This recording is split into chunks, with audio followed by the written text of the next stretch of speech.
So, good day, listeners, and welcome to this very special program with a very dear priest. He's Father Urban Hudlin, O.P. He has been on these grounds many years ago, and these grounds here at Mount St. Ovens hold very special memories for many people. It has touched our lives in many ways, and here we remember the Dominican fathers who have been here for some years, and they have opened up, at least begun the foundation work so that we can inherit this beautiful space today. So I'm very delighted to be here today to meet with Father Urban Hudlin. He is one of the retreat directors here, the clergy retreat for this year 2024. Ruthina Victor, I'll be your host, and we just want to have a chat with him so that you can get to know him better. So, good morning to all of you, and good day. Good day to you, you. Father. It's really good to be here. Really You- good to yes. be in Grenada again. It's almost 10 years since my last visit. Grenada holds a very special place for me as a Dominican and as a preacher of the word and sacrament. As a young chap of 18 years old, in fact, I was 17 going on 18 when I came here, exploring the possibility of becoming a Dominican right here at Mount St. Ovens. And so it is a place of enormous significance for me. And to be here after all this time is just an amazing sense of gratitude, actually. But so much has happened. I did not eventually join because my Dominican brothers who are in Trinidad, with the Irish province, were not very happy that I was leaving Trinidad to come here. And they immediately said, no, we're going to make arrangements immediately and send you off to the bishop in Ireland way back in 1983. So that's what that happened. Wow, but this is interesting because when I learned that you from the English province, we know of the Irish province, yes. and we have the No, English province, yeah. and we also had a priest from the American Province, yes. So share with us a bit of The these Dominican different order sections. is divided into provinces. Of course, there's a sad part to it as well because these divisions tend to be associated with the colonization process as well. So if you had English in one place, naturally they'll want English speakers for the church purposes. So even historically, when Trinidad was under French, you had French Dominicans. When it was Spanish, you had Spanish Dominicans. And when it became under the English crown, it became English. But of course, the English province was not in a position to provide ecclesial support. So what happened then, they asked for support from the Irish. Of course, they were brimming with vocations in those years. And the Irish was then brought in to support and build the local church in Trinidad. So they managed all the parishes, all 66 parishes. So they were there. So, of course, there's a big difference now. The numbers have dwindled significantly. People have died. The Irish church has changed. And therefore, right now, there is only one Irish Dominican on the island. In fact, we just had a visiting young Irish Dominican who is just 31 years, 2 years ordained, and he is coming for pastoral experience, and he is there now for another year. So that's basically what we are. As you know, Dominicans are preachers, and we are formed that way, studying the classics, St. Thomas Aquinas, and philosophy and so on. But as you know, much has changed since then. Much has changed. Yes. So basically, there are other orders, I would think, that existed at the time. There was the diocesan order and in the local church. Actually, there were no diocesan priests at that time. At the time, hence the reason for the call. The task of the Irish Dominicans then was to develop the local clergy. Interesting. The only other group that was pretty well established at the time would have been the Benedictines, monks of Benedict. Yes. So it was really the responsibility then of the Dominicans looking after the parishes and the Benedictines developing their apostolate on the mount and the seminary. So that's how it worked for many, many years. So the first group then of local priests would have been Bishop Menz, yes. Father Patience, and Father Urban Pisher. They were the first along with your former bishop, Yes, Bishop Charles. of course. Yes. Bishop Charles. Of course, So those yeah. are the original group. Wow, God rest his soul. Yeah, Yes, yeah, yeah. yes. So, from your background, as family background, do you have brothers and sisters? Well, What was yes, it like? it's amazing. My parents are both passed on, God rest them. They were fabulous individuals, and I think they were quite important in my formation as a faith person.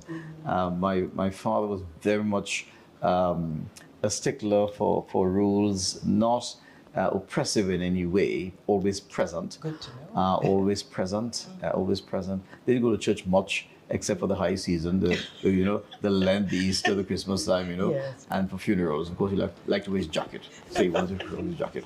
So that was a big thing for him. My mother was quite an extraordinary woman. She predated things like school support and school meals. She predated that. She did those things before government did those things. Right. She was providing that kind of support for people, for the teachers in the community. She did that. She was an activist. She got involved in all the community things, women's movements, the politics. By her house, where our home growing up there is where political meetings were being held, and party groups would be held in the house. She'd go to visit the sick. She was in church every day, and she was mentored by another lady who we all call Granny. And so my mother, and at that time we're talking about being a young mother, I grew up seeing that. And our house was never a home where just the four of us lived, because the young chap, her siblings also lived with her and my father, because their parents died young. My grandfather died when he was 52, and her mother died when she was 47. Wow. And she was the eldest, so she took everyone in, and they lived in the house and married from there. I didn't really fully understand the impact of that until I was studying, doing doctoral studies at Chicago, and we were doing some work about family origins. And I was writing something, and I realized, wait a minute, that's why I am the way I am. For me, there is always space for one more. For me, there's always the ability to, there's no, the door isn't open, there's a window. It's always, you look for a way to make people better. Right. And I learned that from my mother. Extraordinary. So she was just, and she was also quite funny. She was very funny. And very great sense of humor, and being able to be an activist, but quietly so, not domineering at the same time. All those things, but not domineering. So she had friends. I remember being able to visit home, living abroad, studying, and so I come home and I'll see all these young fellas in the house, and they're the friends of her grandchildren. Okay. And she'd be liming with them. So who are these people? She introduced me, and they come to check her. And at that time she's 70 years old, and they come to see her, and she was able to talk with them and mentor people, and there was always room for more persons to be living in a house. So we were never, all my life, we never just had the four of us in the house. The four of us meaning yourself? My brother, and myself, brother? we are two, the two of my siblings who are in Canada. So they live in Canada most of their lives. Yes. And the four of us in the house, my brother, then my sister, then myself, and there's one after me. Okay. So I'm the third. Okay. You had only one sister among the three? So, no, three sisters. So two, his brother and sister in Canada. Okay. And the four of us in the house in Trinidad. Okay. And that's how we grew up, really. Okay. Of course, it was fun. My siblings came back from Canada. That's always fun. Yes. But the four of us were always in the house, but with several other people. Friends, family, people who didn't have a place to go. My mother's put them in, widows who had no place to go after a husband died, or even a divorce separation, and you lose your house. Come and live with us. Awesome. This is one of the things that stand out to me from people of that generation. Yeah, that's how they are, yeah. That care and the that create openness. communities. Yes. And the children always made room, and the parents always made room for the friends and so on. So, and that's one of the qualities. I learned that really from my parents. Yes, great. So it's been great. Yes. So did you have options, or you just felt the call to be a priest? The situation existed, and so did you feel called to do something else? I think that was really. I think I always had this this passion for it. I remember I grew up in this now, so it means I was 8 years old, and I'm the treasurer to the cricket club. 8 years old, and I'm the secretary writing notes. I felt very important in those days, and they'll come afterwards to ask me, give me a $2 from them. No, I'm in charge here. No, it was very much that kind of thing. But I grew up in a community that was very much service driven. So being part of a youth group at an early age and involved in youth ministry at an early age as well, I think that was really formative of who I am now. And we did some big things. I mean, we were teenagers, 16 and so on, 15, 16 and so on. And we would make a trip in those days. The ferry from Trinidad to Tobago was called the Gelting. And we would have a weekend out. We were 15 years old. We planned that, and there'd be 25 of us doing those things in those days, So the question of service, I think I was influenced greatly by some of the priests I knew. Father David Oliveri, who baptized me, but I didn't grow up with him. It was really Father Michael O'Connor, Dominican, and then Father Madhu Singh, Sebastian Madhu Singh, and Father Hilary Clark. They were the priests I grew up with and made my first communion. And I was always very attracted to the liturgy and benediction and those kinds of things. And at one point, I didn't know how to become a priest. So quietly I was thinking about this. I'm 8 years old, so I'll become an older servant. I thought I can move up the ranks. That's what I thought. So and we had, it's very funny actually, we had a large statue of Saint Martin in our church, which was just a lovely thing, you see. So it was very funny because I recall becoming an older servant. I'm maybe 9 or 10 years old, and I'm in the sanctuary serving Mass, and I'm standing beside Saint Martin. And of course, I couldn't tell the difference between me and Saint Martin. So that was quite a... You have to tell what Saint Martin statue looked like. And that has stayed with me for years, People say, even not knowing that story, they say, I look like St. Martin, So that's one of the funny things. So that's really that early influence of seeing priests and wanting to serve. I wanted that. Yes. So maybe later on I thought of becoming a civil engineer. That's what I knew, because my father had a contracting business, and many of my uncles and so on, that's what they have. So I thought I would do that and add value and so on. And I thought my father was not pleased when I eventually made the choice to become a priest, but he was actually quietly supportive and very happy, but wouldn't really say much. Yes. He was a very quiet man. Yes. So that's the early days. So the choices were there: Benedictine, the diocese, or the Irish Dominicans. And what happened was, I remember going to the Mount very often on weekends, meeting Brother Pascal, who was Jordan, the singer, and he was kind of my spiritual director. And the day in which I asked about becoming, he told me, I knew nothing about Dominicans, he told me about the Dominican life. And on that occasion, Brother Patrick Alexander was visiting from the seminary. Yes. So I spoke with him briefly. And when I was later on retreat, maybe a week or two later, Brother Pascal said, there is a retreat going on. And there's a retreat to be held here, and I'd like you to come to it. And when I went to the retreat, there was a people quite old. I celebrated my 17th birthday on that retreat. I'll tell you what was happening with me as a young chap. So at 17, I'm on this retreat. Well, at 16, I celebrated my birthday. Yes. And I remember the first night I go into the retreat, everyone, of course, looked ancient. They were in their 30s and 40s. They were old people in those days. But you've been so petite. Yeah, so I'm there. I'm with all these old people, 35 and 40-year-old people. They're old, you see, I'm there. Yes. And that night, the priest who was doing the retreat says, a Dominican is a man of the word. What's this word? So the link then with being introduced to Brother Patrick Alexander, and a few years later, this person saying this. And that person happened to be Archbishop Rivas, who is also Dominican. So that's how we kind of said, well, maybe that's what the Lord is saying. And then I was invited immediately by Father Austin Milne and everybody else, and to come over. That's when my brother Leroy and Brother Vincent Darius, everybody.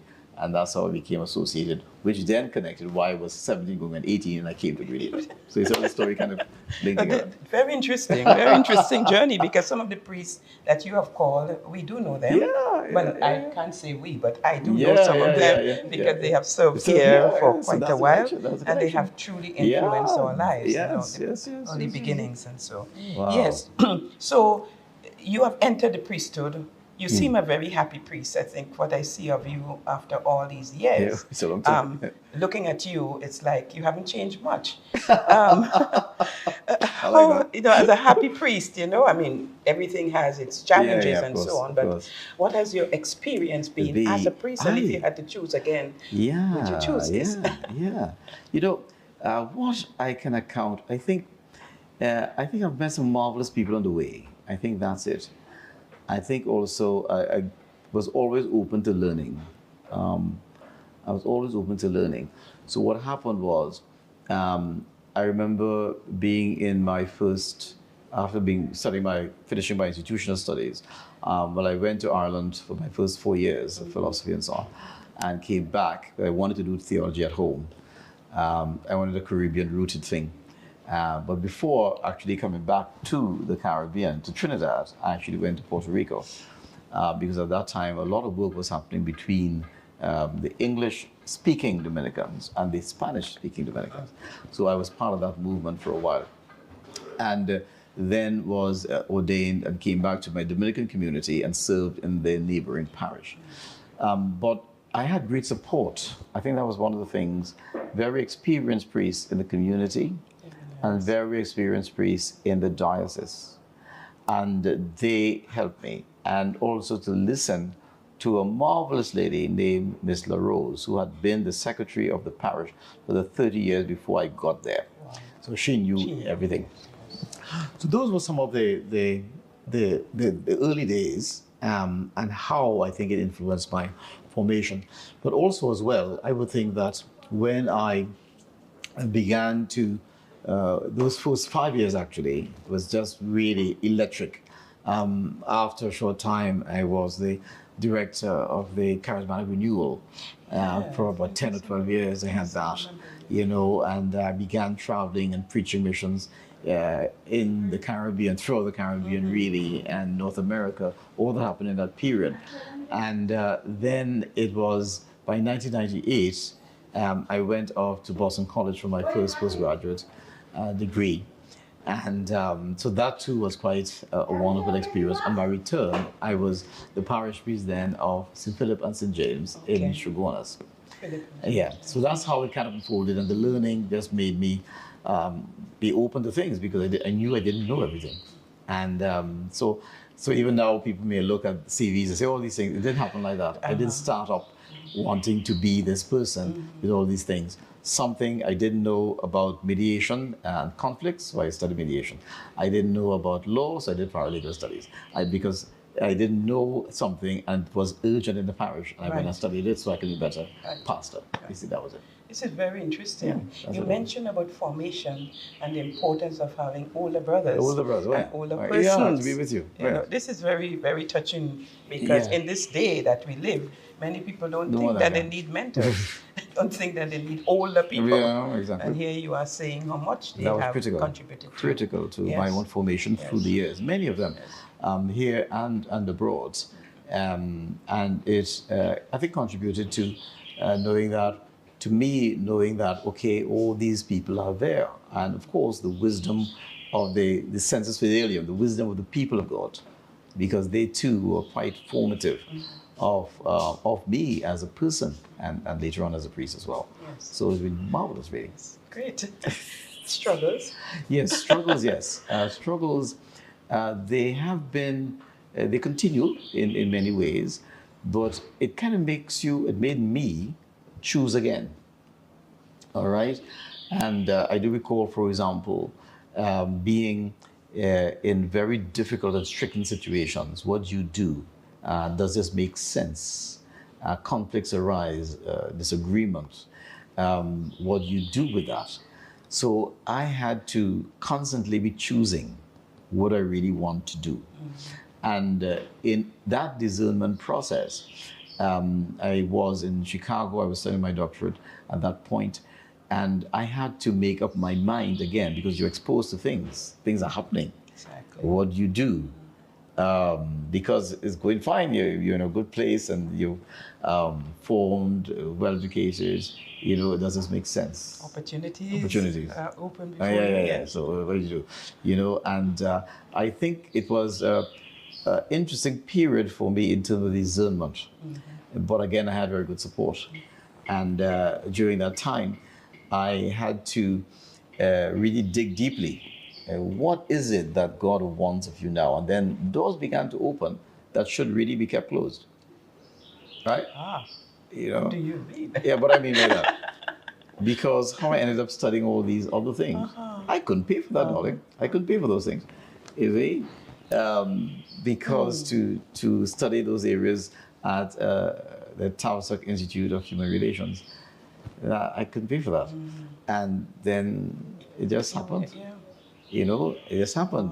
And we went to be at the School of Medicine. It just happened. So all of this on your Yeah, very so all this impressive happened. bio. You know, and what also occurred was the ease with which I entered into those things. I didn't think it was a big deal. It was never a big deal, really. How important is prayer, or has prayer been for you? What has cushioned you? What is keeping you? Yes. I want to know that The grounding that which is keeps a grounding. you. Yes. It is to be in love with the Savior. You know, to be pampered by the Master. It's you have to be able to really see your life as gift. You know, because even after doing some of those things, I remembered being asked about what to do, and then I said, "But what did you all this for?" You know, because after finishing all of this, I was no longer working in the parish. I was practicing full time in Ireland as Practicing. And you say you were practicing. I'm a psychoanalyst, Oh, okay. so I have a practice, I have a clinic. Okay. So so I have patients who come to me, and I was doing that in Ireland, and then I had to make a decision to be back home because we needed, and my provincial needed, and the Archbishop needed, and they had a conversation, and they asked me whether. So I said, "Oh, well, just before COVID." So I returned. So I was away from Trinidad from 2009 to 2019. Wow. Yeah, so yeah, so long. Yeah. So a lot of the studies happened during the period, and a lot of the work happened during that period. Okay. So when I came back, I worked. I said I wanted a supportive role because these other things were going on, and in that supportive role, it meant having to work out how to do pastoral ministry at the same time to practice. So the Lord has been more than good in that. Shortly after starting that, it was going fine. Another request was made, you know, and that request was to become the parish priest, which is obviously the largest parish in the whole archdiocese, you know. And I said, well, I need help, you know. And then suddenly Bishop Rivas retired, Father Tom Lawson retired, two of the Dominicans who were living in Ireland, Trinidadian, came back home, plus the Arab, and plus Father Dwight. So I ended up with 7 people. So the Lord accompanying you. Exactly. True. This is amazing. When there's a point you made about you were practicing in Ireland, Yeah. and for us here in this diocese or perhaps in the Caribbean, we've never experienced priests having full-time ministry. And We've known and And at the same doing time these being other a things. parish priest. yeah. How is that? That's what- And then, is it financially supported? And what happens there? Yes. Well, I see it as providing a service. So it means that fees are not optimal in my mind. It is providing a service to people. Now, of course, I have to cover rent, so I have to make sure I get my rent money. But apart from that, it's really providing a huge service. I did ask myself the question after doing all these things: what am I going to do with this? You know, all these organizational things, all these trained to because one of my degrees actually, postmaster's degree, is on the management and evaluation of boards. So any board, from the Parliament right down. How do you evaluate a board? How do you develop a board? How do you train a board? Those kind of things. So it could be the electricity people, it could be the water people. It doesn't matter. A board is a board. So we're trained how to do those things. So after all of that, and then when I landed in this massive parish, I realized, okay, that's why the Lord trained me to do these things. And then when I landed back, it was synod, and that's a synod process. So that's where I understood, oh, that is what you were trying to get me ready for, Lord. Yes. Because there's no way I've been able to do what I do now had I not gone through those things from way back in 2011. But it's good. The Lord provided for Yeah, I you didn't because know He what. provided your brothers there too from Everything, yeah, Dominican. exactly. So right now, you have all of these impressive Qualifications. qualifications, and yet you have the time to offer these services. Even if you've left Ireland to come here, there are so many opportunities for you to serve in these areas, Yes. because the church now seems to be speaking a lot of mental health and psychoanalyzing. And Okay. sometimes we get a bit lost into where is the gospel between all of this. Yes, we need to understand man and his mind and how he Yes, of course, thinks. of course. But at the same time, how does the Very good. gospel pervade this whole question of mental health? Yes, yes. So that we don't get to have to come to you. Well, the thing about it is, you don't want to have a situation where that the ministry and church and spirituality becomes kind of neurological. You don't want that. You don't want an overemphasis on the psychical and not the spiritual. You want to be able to know that it has a place, it's important, but at the same time, we have to realize that the gospel is the gospel. It's not the two shall never meet, because I can assure you that my years of exposure to these other disciplines have actually fueled my passion for church, for ministry. It has fueled my passion for preaching, particularly, because I use all those things in my preaching now. So I think that, and I'm still learning. I was saying to the brothers yesterday, when I started preaching, well, I was preaching when I was 16 years old, but when I started after being ordained, I would record in those days you had little cassette things, on the, was it little minute cassette things, transparent looking thing, Yes. remember? And I put it on the lectern, and I would preach, and then 2 sermons I had to give as a deacon, and I record those. This is 1990, and I would listen to that and realize, okay, that's not good. Your voice is dropping there. That's not so good. You're kind of mixing up words there. You're eating up your words, say it differently. Yes, yes. And I said to them, I think they were surprised, I still do that now and then. Now and then I still Constantly record. improving, yes. Of course, not the cassette anymore. I use my phone. I use my phone. graduated from that. I use my phone now.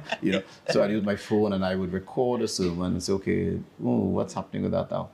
And that's 34 years. So it's a craft. Yes. And in fact, when I was studying preaching years ago, that was in 2003, I think it was, that I came across the term. I never heard it used anywhere else. Americans use all these interesting terminologies. And it was homiletician. They saw it as a craft. The people give the homily is a homiletician. And it was seen as a discipline. They spend time with the thing, work out each word.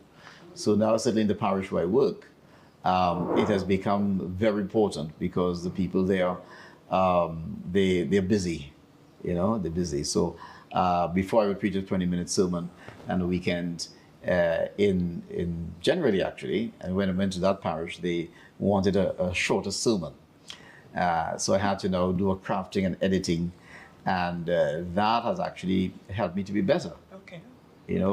So I'm still looking for a better way to communicate the gospel after all these years. It's interesting because you are here to conduct a retreat, and you've done retreats with priests, not only here, but you would have had a wide Barbados, experience all over, all over. Yes. What has been your experience working with priests like yourself? Yes. In terms of It's their own journey. It's always been humbling. I can see quite a contrast, when I did it in the early 2000s. Okay, so this retreat is actually my first clergy retreat in many, many years. Wow. I have not done a clergy retreat certainly for the last 15 years. Wow, okay. Because I couldn't do it because of constraints, and I can see the kind of work I would have done then and what I can do now because of the training I had. So you see how it actually has served in very good stead. Yes.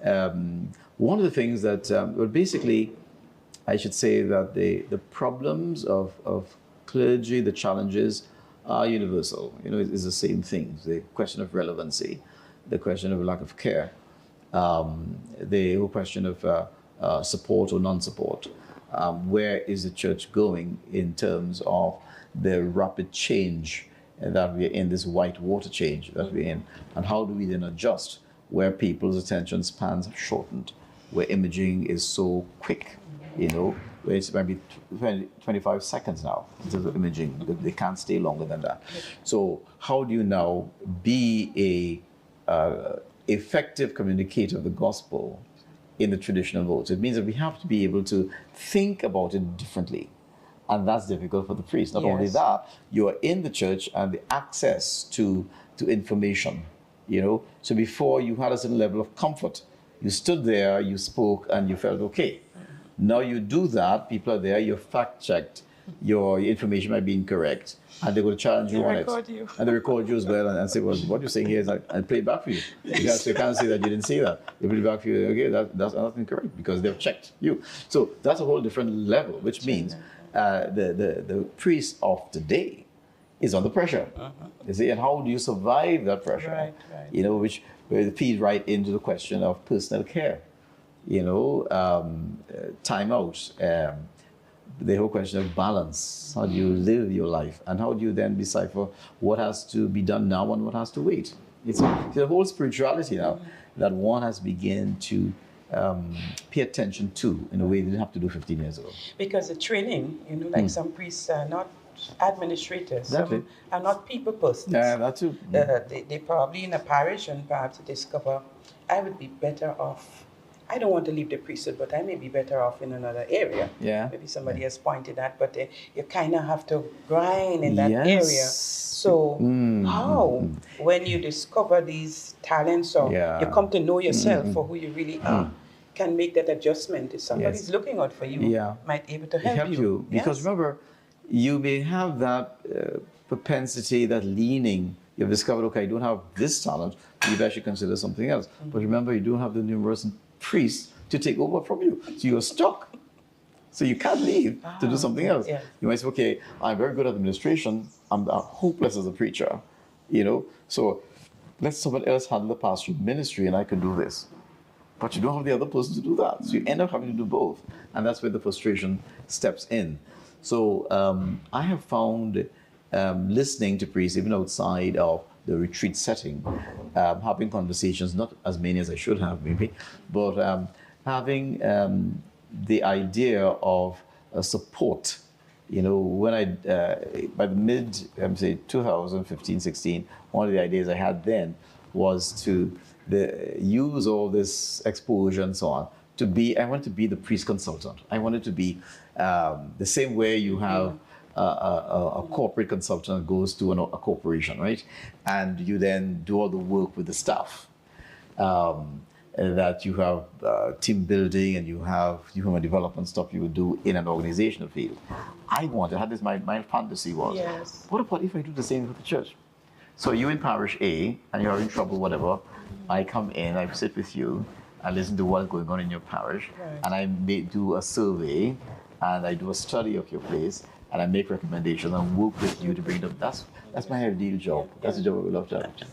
But this is wonderful because you may not be able to, but the church is changing. Yes, you have to become creative. Yeah. You mentioned about the harmony. Someone said a harmony is not the easiest thing to preach. Yeah, exactly. You may, and then sometimes you give a motivational speech. Exactly. What are you called to do at that point? Yeah. And then people sitting there, how do you discern really that these people are listening to you or you're making sense? Or it's tough, you don't have you might say, no. How do you judge? You can't judge the preaching really in terms of successful, or the people come and say, oh Father, that was a wonderful. But what is the object of the preaching? Yes. So it's very difficult now. Yes. It's very difficult to be able to preach the gospel in a tone and a language that can move people to think more deeply. One of the things for me when I started preaching years ago, and I've continued to do that, is we were trained to do what we call thematic preaching. So all my sermons has a title. So last year it was crisis.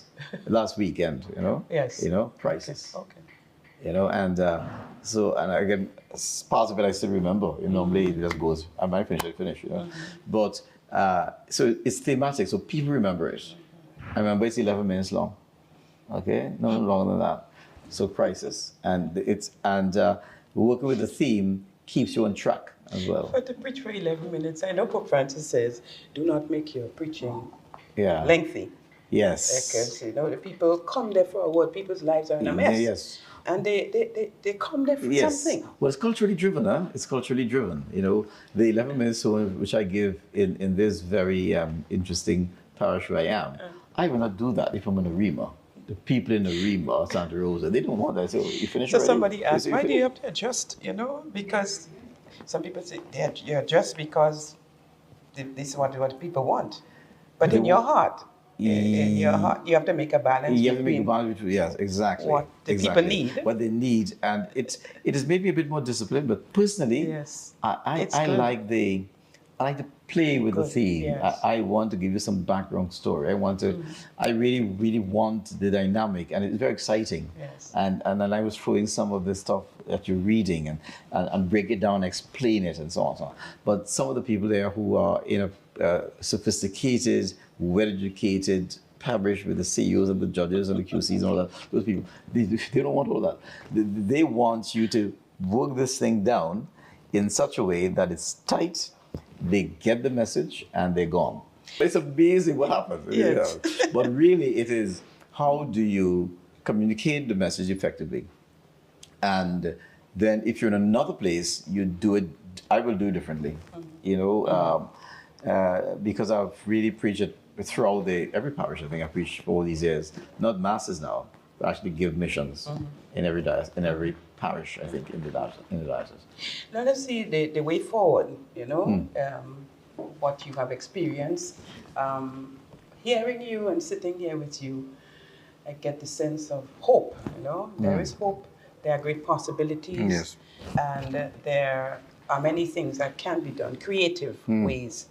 But those who do not have those resources, Yeah. what would you say to them? Or how do you see us moving forward? Well, I think the efforts of the synod on synodality is the key thing. I think what has been happening for the last 3 years really serves as the entry point into a church of the future. I think what Pope Francis has done by calling the church to this process of spiritual conversation, of inclusivity, and so on, and dialogue and community, I think that has to be the way forward, where it is not an agenda, it is not a strategic plan, it is really a conversation. And it may not be at all with the goal in mind. It is not where I want to have this at the end. But the process, through the process, the transformation happens. It's a strange sort of thing. So I think where the church is in terms of, say, Pope Francis's ideas, I think it is well founded, because if not, we can find ourselves growing into irrelevancy very, very rapidly. Because if not, people continue to live their lives. Now, the pandemic didn't help in that the pandemic really rattled humanity. It rattled us, in the sense that the things we thought were so vitally important suddenly was changed. The thing that we thought we couldn't live without, we started to live without. People said, well, you can see yourself in 2019 saying to your boss, I'll work from home for the next 2 months. That was on. They probably stay home one time and come back, and they laugh at you. You tell me you're going to work from home. And So that's a joke, when you think of it. And suddenly it is what happens now. So the world has changed. And then you've had other interesting international global impact of young people who in their very formative years lived in their rooms for 3 years. How we haven't really begun to quantify the impact of that, on the future.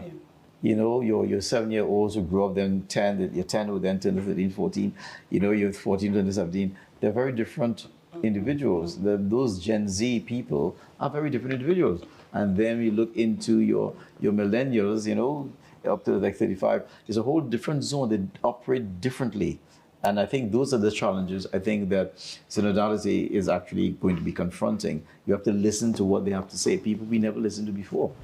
So I think it's bringing the church into a very interesting space, and the question of discerning where we need to go. And I think the conversations, although the formal sitting ended last month, yes. I think that there's a lot to do. In fact, only last week we had one of the assemblies, our third assembly, we call it Synod Gathering in the diocese, with 600 people gathering to talk about things, talk about the church. I said to Archbishop Gordon that the work has just begun. You know, the closure has happened, but the work has just begun. So that's what, to answer your question, that's why I see it going in terms of the church, how do we move forward? I think we are on the right track. The thing is, how do you allow the message to disseminate to the whole church? And you asked a very important question there. What about resources? I might be fine saying that here because I've had the exposure, you know, or even not being at all fazed by the trauma and the demand of life today. But if we have been just institutionally formed, we have done the right thing, what canon law provides us to do. Okay? You do your years of philosophy, you do your years of theology, you have a spiritual director, and you serve. That's what required. But now, Yes. you find out you're ordained, you come out and there's a whole world, you don't know. It's a new. Come on to your first parish and you know what's going on here. Yeah. I mean, so it means seminary formation would have to be looked at again. Revisited, yes. No, just the whole question of the church and its impact on the world. Yes, the church is doing so much in terms of synodality and seeking to see how. I don't want to even use the word that is we use like relevant, but we have this almost like whether the church is making the impact. We see all the mistakes being made, the abuses, all that is going on in the church. And some people are just disillusioned. Some people are just not interested. Yes. Some people are just indifferent. And some people are really troubled at heart because they want to be in the church. They want to remain faithful to the church, but they are bombarded. It's like their faith. They wonder if that faith can carry me through these turbulent waters. Yes. Yeah, I think the pastoral strategy has to be changed. How are we going to communicate the message, and what are we going to do with the people who are there? It's a very different, this idea of the domestic church is a critical component to this. How can we begin to reimagine a church now? And I think that's the challenge of church leadership. Bishops and priests will have to begin to think about that, because the way forward has to be somehow very carefully charted. Yes. Because if not, we can find ourselves just being a small operation here, doing our little thing, and totally, the world moves and we stay right here. And that's not what we want. So I think that we are well positioned to begin to do the work. It will take a lot of work, you know, and you talk about diminishing resources. Church attendance has fallen dramatically. It has not gone back up in most places. I suppose if I speak of my number, that's a lot of people, because before COVID, it's a pretty big church. So it's about maybe 3,600 people at weekends. I'm back at 25. We actually got head count, you know, for the last 6 weeks. So we are moved up, but still we're not where we were. Because when I'm in this parish only 2 years, just after the pandemic, so it was right now. So from 3,600 people on a weekend down to about maybe I would say maybe 800 people over the masses. That was very low, 36 here. So we back up to 2,600 maybe, that's where we are now. So it's not too bad, but there's a lot of work to be done with the people.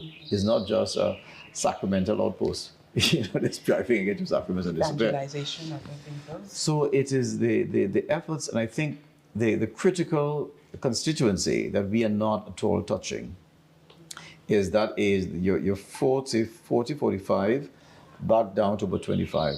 We're not touching that group. But I believe that the opportunities to do that is right before us. And that is to be able to deal with our First Communion programs, our confirmation programs, the parents of those children, who are they? They're the people in those 30s. That's the group. That's true. So it means that a pastoral plan has a focus on that. And the other thing would be even children, to have children socialized into church. Church must be a place where they feel good, they feel safe. And that's kind of work I think for the future. Certainly, if it's concerted in the next 5 years, I think we have a very good chance of making a real impact. But if it continues limping along the way we have been going for the last number of years, we would miss the boat. Miss the boat. It's interesting. Today, the gospel spoke about what happened to, it was Israel, or the people who missed their opportunity when it was presented to them. I was like, whoa. Yes, that's what we don't miss the opportunity. So how do you remain alert to what God is saying? And it's a lot of transformation is not something that is simple as people think. Exactly. And it's like your very slow. Yes, very it's a slow process. I was saying to some of the brothers this morning that if you want to go quickly, go by yourself. If you want to go far, go with people. Others. Yes. And I think that is on the journey. Yeah, so that's a pilgrim, and that's why I think where we are now in terms of Jubilee, it is just spot on. Pilgrims of hope, and that's really what some of the things we did here on the retreat. So, listeners and viewers, we are very, very happy to be here at Mount St. Irving's. We've been talking with Father Urban Hudlin O.P, and he's here as one of the directors of the clergy retreat here in the Diocese of St. George's in Grenada. And with him is a wonderful lady, her name Mary Fullerton. She is a certified consultant, and they are collaborating on this retreat to be able to assist our priests here, which is very wonderful. When Father just came to the end of his discourse, he said, if you want to go fast, you go alone. And if you want to go far, you travel together as pilgrims of hope on a journey. And so we are joined by Sister Mary. Oh, she's not a sister. We are joined by Miss Mary Fullerton. I think she qualifies.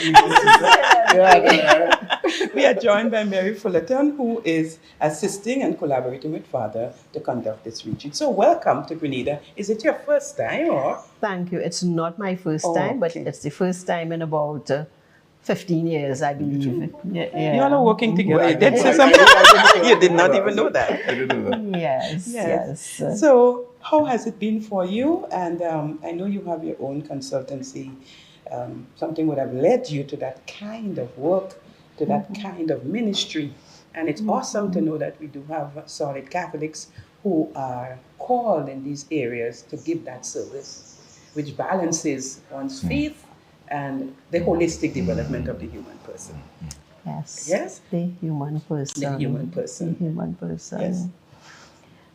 So what started it with me is my heart connection with people, and people who at every strata, leadership and what we will consider poor. I don't consider people poor, but who we would consider poor. And it started with my involvement with the ADHD Foundation of Trinidad and Tobago, which I founded in 2012, 2013, when parents, after a conference I would have facilitated, will come emotionally, and I did not know what to do with it, because I come from an advertising background, which is fast-paced and a different environment to know with people with this emotion. And so I did ask Father Hudlin at that time, look, this is what I am involved with, this is what is happening. And he mentioned to me, maybe you should try Leicester Conference. I have not done it before, experienced it, but maybe there's something there. And that was in 2014, and we are here today. Yeah. Wow. It's amazing how it started, because I was just finishing, and I think you would have been doing something in coaching as well. And we had the conversation as to, because I'm in Chicago and Ireland, and Mary's working in Trinidad and online, I think it was an online program. And we had a conversation about what you're doing and what I'm doing and so on. And she did the program at the Tavistock Institute. So I had just finished, and she then started hers. And then good help from you there. Yes, it's amazing how it happened. And time passed, and I think it was when I had finished my dissertation, you were working on yours after. And then we said, in fact, when I was finishing mine, I had this idea, maybe we should be doing something for the Caribbean. So when she was finished, we then developed the website, Yeah. and that's how it started as a project for her thesis. And from there, we just started to do things, and we have not done much in terms of consulting to organizations as much as we would like. The time and all kind of other things kind of impedes that. But we have done conferences. Okay. So your studies and your background, what you do at the moment, have led you to Grenada at this time. Yes. Normally a priest will conduct the retreat. Or Yes, some in a traditional other person. And here you're breaking I think- tradition. we are breaking tradition. Well, and I think So- that's the time we're in as well. Yes. What is it that we can learn from these other areas of learning, and we can bring together so that we might be able to help our people? And that's how we decided that we would, when I was asked, I said, okay, we have the traditional approach, but what about if we introduce some of the things that we have been doing for all these years in London and here and in Trinidad? How have you found it so far, working with the priest? That's an experience. At this retreat. At this retreat, Yes, it is original. Yes, it's it's new. Honestly, yeah, it is. Yeah, there was a bit of anxiety coming in, of course, because you don't know What you how just to said. negotiate. But with the GR training and background, you're able to contain and to work with it and to trust the process, because we believe in the work that we do, and it can help us. Because the thing about group relations, the dynamics, is that it empower people. It gives you the tools in which you can manage yourself in groups, in relationships. And so that part of it made it comfortable. But of course, in anything else, you will have anxiety, which is good. Yes. Anxiety is good. It's a good mark, yes. Yeah, it is very Not true. over anxiety. Not over anxiety. Over anxiety. Yeah, because one of the things that I observed in coming into a group like this, it's a group. You know, we're always grouped. Yeah, it's a group. And so our training is in groups. We had a lot of opportunities for learning over these years of board groups. So I thought it would be very interesting to bring together spirituality and let's say what is very traditional for clergy, and to marry that with a group relations technology, which we are trained in. So it's an interesting kind of a composite really of where I am in both worlds, and to be further strengthened by Mary's training. So because we don't ever work by ourselves. If you're a group relations practitioner, a group relations consultant, you don't work by yourself. Okay? This is good. Yes, you always have, because we are processing all the time as to what's going on in the group, what's going on with us. That's how we work. So a But group this is relations. interesting because Lord of the send us 2 by 2. He knows why. Yeah, exactly. Because 2 by 2. sometimes you need to, yes, you need to. Yeah, to Discuss. help and support, discuss things, analyze things, and it is because the creative process is such. You don't know what is being born even when you speak. So some of the things we have done is really the birth of a simple conversation. You know, she says something, I said something, and then we look at the context and we come up with experiences that are new for us as well. Listeners and viewers, we are speaking here with Father Hudlin O.P. and Miss Mary Fullerton. They are the persons who are directing the retreat here in the diocese for the clergy. And we are here at Mount St. Albans speaking with them as to their own experience. And certainly, I hope the content of this program will aid or help us, or to bring a light perhaps in a situation that you are at this time. So, yes, I was just about to say that this may sound new, as though it is something that we have kind of been developing. No, it's not the case. What we're actually doing is something, a way of working, a modality that has been functioning for 78 years in the UK, in the Tavistock Institute of Human Relations. So this might be new to the Caribbean, some but it aspects. is not new at all. So I wanted to say that because someone said, that's interesting and new. Well, I mean, new to us in the Caribbean, but it's going on for 78 years. We just didn't know about it. Right, right. So I just wanted to say that. So for the listeners or viewers, that it is really a plethora of ideas that are available, and help is there. You just have to be able to learn how to negotiate all these new turns and This twists. is so good, because I'm saying the word synodality is not by accident. Exactly. It really has come into all of this because this is a conversation, this is a dialogue, this is listening to each other, discerning what the Lord is saying. Exactly. The Spirit is working. So the timing then of the synodal process and spiritual conversations and what we are now talking about in terms of group relations is quite a even mesh. Yes. And there's also a body of literature. Yes, so this thing is researched and written about for over many, many, many years. So it is not something that someone picked up and decided, let's try this. It's rooted in literature. How is your faith influencing what you do? I think more so for the last year or two. It has been stronger, not influence. I think the experience of leadership has sent me into that rabbit hole where I couldn't get out, and it was only faith and trust, total surrender. Yes. What do you mean by that rabbit hole? I'm interested in that rabbit hole. Can't get out. When she said that, is there if an experience led you, or perhaps just discovering what really No, as a leader, I remember a year or two ago in that, and I wrote about it, is that my personal experience was like standing on a cliff, when to jump off the cliff was easier than going along and taking action. It was so difficult. And there is something that we don't talk about because of pride, or I don't know what it is, or there's no space. The loneliness of leadership. People don't talk about it.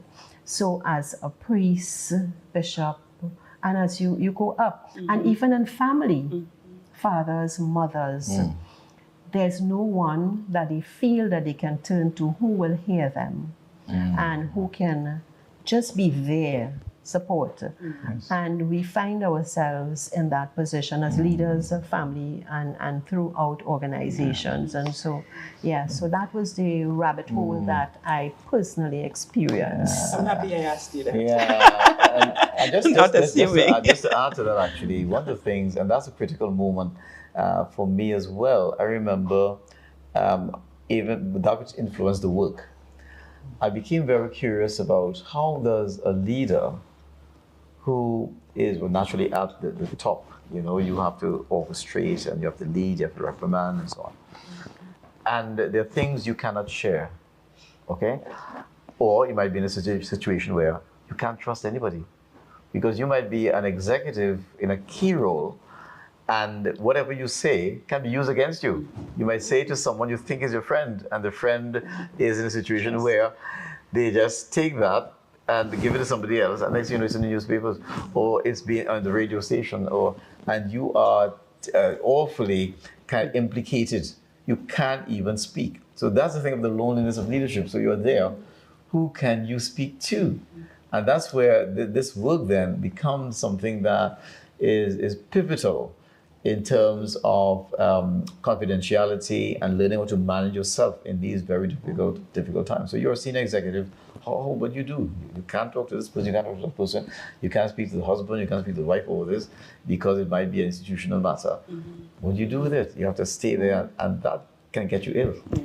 And even in families, you don't want to burden your spouse with what you were taking, and then that too bring a breakdown in family life because they're not distrust, but you feel that you're not sharing, and you cannot share because you don't want a burden. Because of generosity, you don't want a burden, and Interesting, because of generosity. Yeah, you generosity because you don't want them to be burdened by what you're going through.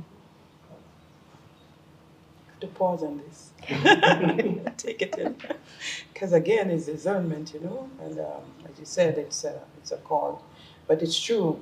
I think most of us, a lot of people have experienced this loneliness in a particular position. And I know this guy, and he says, "Girl, if I didn't have you to just let out, I don't know." Because it's like there's some point where, what do you do with it? How do you manage it? That's when I need to see you. I need to come to you. Consultant and coach and therapy. Yeah. Oh my God. You know, Yes, before you leave that, I just want to touch on one thing, which is really a challenge now for our young people. Because many times, yes, we have social media and they're connecting and so, but there's a lot of loneliness with our young people, and there needs to be a space, a space that they can trust, where they can feel themselves, but it's something that has to be developed. I'm happy that you mentioned about the young people, because there's a deep concern that even as church, we seem unable to reach them.